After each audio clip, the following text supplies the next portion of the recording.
আজ 1 জুন। আমাদের এখানে ভোটের দিন। ভোট দিতে একটু পরের দিকে যাব, তাই এসিটা পরিষ্কার করলাম। আজ আমার 1.5 টনের এলজির এসির ওয়াটার আউটলেট লাইন জ্যাম হয়ে গেছিল।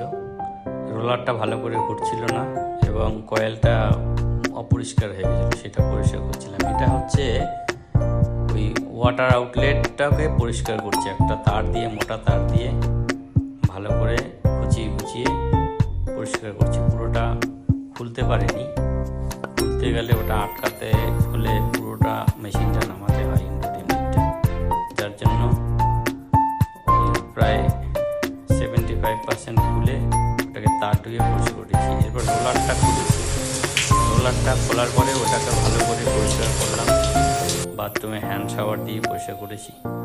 পরিষ্কার করার পর ভালো করে পরিষ্কার হয়েছে। এরপরে একটু গ্রিস লাগিয়ে দিলাম যাতে রোলারটা, ওই রবারটা যেটা থাকে ওটাকে ভালো করে রোল করে। এরপরে রোলারটাকে ভালো করে ফিট করে দিলাম। এই রোলারটা ফিট করতে গেলে একটু ঝামেলা। আমরা তো প্রফেশনাল টেকনিশিয়ান নই, দেখে দেখে শেখা, তো একটু সমস্যা হয়। ভালো করে দেখে শুনে মাইনেটলি অনেক টাইম লাগে, এটাই প্রবলেম। তো এটা সেট হয়ে গেছে। এই ব্যাক সাইডের ওই রাবার বুশটাকে দিয়ে এটাকে ভালো করে সেট করে দিলাম। এটা করতে একটু সময় লাগে, আমরা যেহেতু পরে ওই রোলারের সাথে যে স্ক্রুটা লাগানো থাকে মোটরের, সেইটাকে ভালো করে টাইট দিয়ে দিলাম। এরপরে বা সাইডে কয়েলটা বডির সাথে স্ক্রু দিয়ে টাইট করে দিলাম, যেটা খুলেই ওই রোলারটাকে বার করতে হবে। এগুলো করতে একটু সময় লাগে বেশি। এরপরে ওই ওয়াটার ট্রে যেটা আছে সেটাকে প্রপার জায়গায় ফিট করে দিলাম, দিয়ে স্ক্রু লাগিয়ে দিলাম। এবার ওটা হয়ে যাওয়ার পরে বাঁদিকে ডান দিকে যেখানে লাইট এবং সেন্সার থাকে সেইটাকে প্রপার জায়গায় সেট করে স্ক্রু করে দিলাম। ওর নিচেই থাকে আবার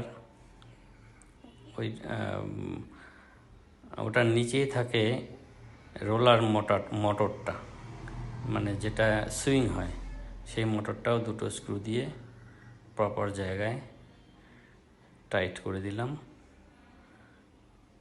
এটা একটু ইজি ব্যাপার, এটা কোনো খুব একটা সমস্যা নয়, বাইরে যেহেতু থাকে এটা টাইট করতে কোনো সমস্যা হয় না। এরপরে ওইটা হয়ে যাওয়ার পরে এরপরে আমরা ভালো করে ওই কয়েলটাকে ব্রাশ দিয়ে পরিষ্কার করে দিলাম।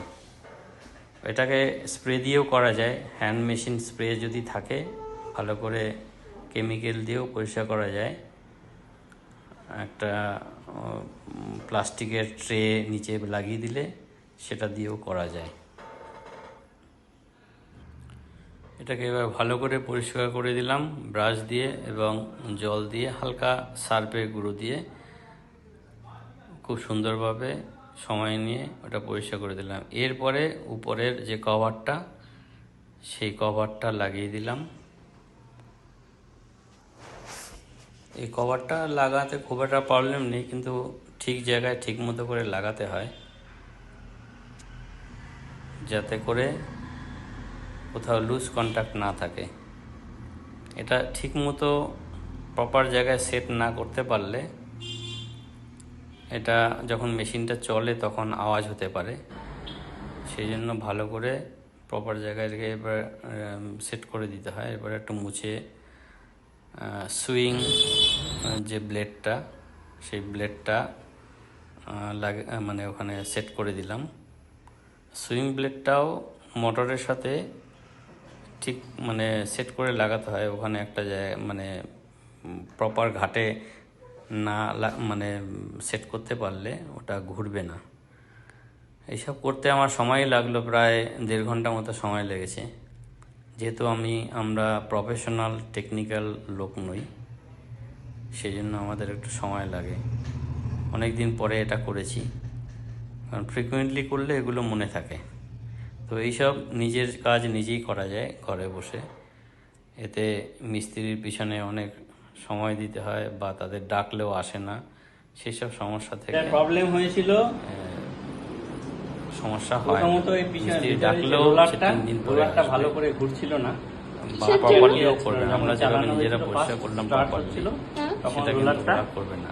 কিংবা আটকে ওরা কোনো যাচ্ছিল। স্ক্রু হারিয়ে দেবে, কোনো কিছু ভেঙে দেবে, ঘুরছিল না ঠিক মতো। যেটা আমরা আর নিজেরা second problem একটু হচ্ছে, জানলে এখান দিয়ে জল পড়ছিল, বা একটু যে পাইপ সময় লাইনটা নিয়ে আছে করতে আউটলেট পারলে পাইপ, ওই পাইপটা জ্যাম এই হয়ে গেছিল, সমস্যাগুলো এটা খুলে হয় পরিষ্কার না। করে দিলাম। তো আর ভিডিওটা রোলারটাকে এই পরিষ্কার করে পর্যন্তই। খুলে সবাই পরিষ্কার করে ভালো দিলাম, এবার থাকবেন, একটু নিজের গ্রিস কাজ করে দিলাম। নিজে করুন, নিজের কাজ আর নিজে হচ্ছে করলে কয়েলটাকে স্বাস্থ্য, একটু পরিষ্কার করে শরীর, দিলাম মন ব্রাশ করে। সবই ভালো থাকে। Thank you. ধন্যবাদ। Bye by.